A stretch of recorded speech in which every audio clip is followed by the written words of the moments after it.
सोरनि आन्दाराव जादों होनदोंमोनलाय बेखौहाय फरेस्ट अफिसखौ? बियो फेरेंगा सारनि। फेरेंगा सारनि। हेल' रायजोफोर, आङो दायो दंफैयो जाहैबाय फाथाबारि बिसिडिसिनि सिङाव थानाय सा ओनसोलावहाय। बे सा ओनसोलावहाय मोनसे गोदान फरेस्ट केम्प गायसनजादों। दा बे फरेस्ट केम्प गायसननायखौ आङो नोंथांनो एसे देखायलांनि। नोंथांमोना दा आंनि बेकग्राउन्डआव नुगासिनो दङ, बेनो जाबाय गोदानै गायसनजानाय फरेस्ट अफिस। दा आङो नोंथांमोननो सिङाव हाबनानै एसे देखायनि। दाबो कमप्लिट जायाखै, मावगासिनो दङ, मिस्ट्रिफोरबो दङ बेयावहाय। मिस्ट्रिफोरजोंबो सोंनानै नोंथांमोननो खोन्थानाय जागोन। बेनो जाबाय गोदानै गायसनजानाय फरेस्ट अफिस।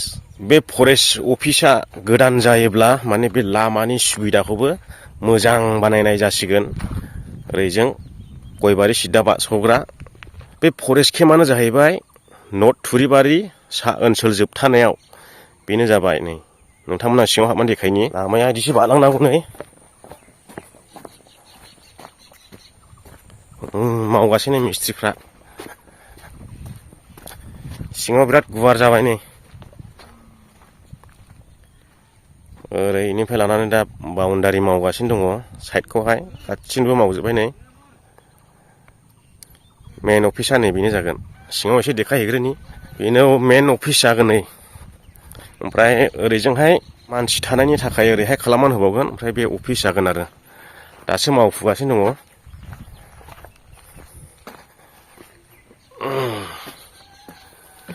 सिङावहाय कमप्लिट जाजोब्बाय नै। बेबायदि रुम मोनसे। अखा हानायजों दै थाजोब्बाय नै। जुथा सिगोन नामा आंलाय। मोननै रुम, ओमफ्राय मोनथाम। नैबे किसान जागोन ना मा जाखो, आखाइ सुग्रा दंलायो। मोनब्रै। आयै न'बो फिसा दङ। टयलेट जागोनदां इयो आन्दासाव। मोनसे, मोननै, मोनथाम, मोनब्रै रुम। ओमफ्राय बे फिसा आलदा बेजों मोनदा बे टयलेट जानो हागौ आन्दासाव। आं ओरै बाज्रुमनायसैलै खिरखिजों।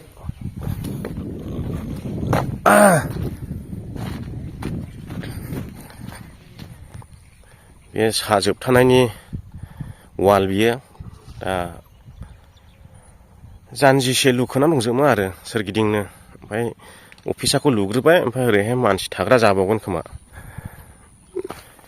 बेसे गोजौ लुबाय नै माबाया वालआ।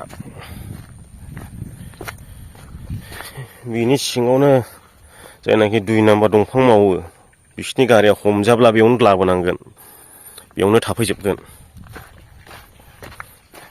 मिस्ट्री बाबू काम बढ़िया चाहिए ना, बढ़िया था। गोख्रै गोख्रै कमप्लिट जानांगौ जोंहा फरेस्ट अफिसा।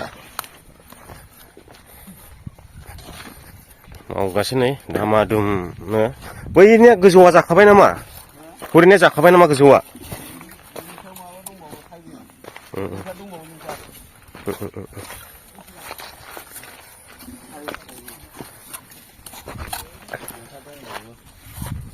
बिनि सायाव अन्थाइ। ए खय फुट गोजौ जागोन? 7 फुट गासै 7 गाहायनिफ्राय हानिफ्राय। हेड मिस्ट्रिया बिथाङानो नै जोंनि बर'आनो। माबेनिफ्रायमोनलाय गामिया? क'क्राझार सिम्बोर जायनारि। क'क्राझार सिम्बोर जायनारि। गोबाङानो सिनायखायो जानो हागौ। बे अफिस लुनायनि कन्डिसना माब्रै? लुनायफ्रा नोंसिनि दामफ्रा? जोंना स्कुवार हिसाब। सोरनि आन्दाराव जादों होनदोंमोनलाय बेखौहाय फरेस्ट अफिसखौ? बियो फेरेंगा सारनि। फेरेंगा सारनि। मालासिमाव कमप्लिट जागोन जेनेबा? मास मोनसेसो लाबावगोन दा। मास मोनसे लाबावगोन? ओरै न' लुबावगोन दा? बेयाव न' दंबावो, बेयाव मोनसे मानसि थाग्रा न' दङ। बैथ' अफिस जाबाय। दे मावबाय थादो अब्ला। नोंथांमोना फंनैसो लाबो खोनाबाय, माने बे फरेस्ट अफिसखौहाय मोनदों जाहैबाय। दानि फरेस्टनि एम रन्जित बसुमतारी सार दा बिथाङा गायसननानै होदों होननानैहाय बिथां मिस्ट्रिफ्राबो फोरमायदों नै बिसोरबो मिथिगौ माने ओमफ्राय जागोन जाहैबाय बियो खैलामैला ब्रान्स फरेस्ट अफिस जागोन आरो बियो दा कमप्लिट जानायनि उनाव नोंथांमोननो खनसे देखायबावगोन दाथ' मावफुगासिनोसो दङ दाबो कमप्लिट जायाखै दा खामानिया रानिं सोलिगासिनो आरो दा बेजोंथ' कमप्लिटनानो जाबाय होनजासै नै 7 फुट गोजौ जानांगौ नै जाबायथ' 7 फुट फिनिशिं होबावगोन नांगौ ने दा जाजोब्बाय आरो बिदि बेनो रायजो राजा नोंथांमोना आं खोन्थाखाबाय बियो जाबाय फाथाबारि बिसिडिसिनि सिङाव थानाय गोदानै गायसनजानाय फरेस्ट अफिस दिनैथ' कमप्लिट जाथ'वाखै दा मावगासिनोसो दङ खामानिया रानिं सोलिगासिनो दङ दा कमप्लिट जाखांनायनि उनावहाय माबायदि नुयो बेखौ नोंथांमोननो दिन्थिफिनगोन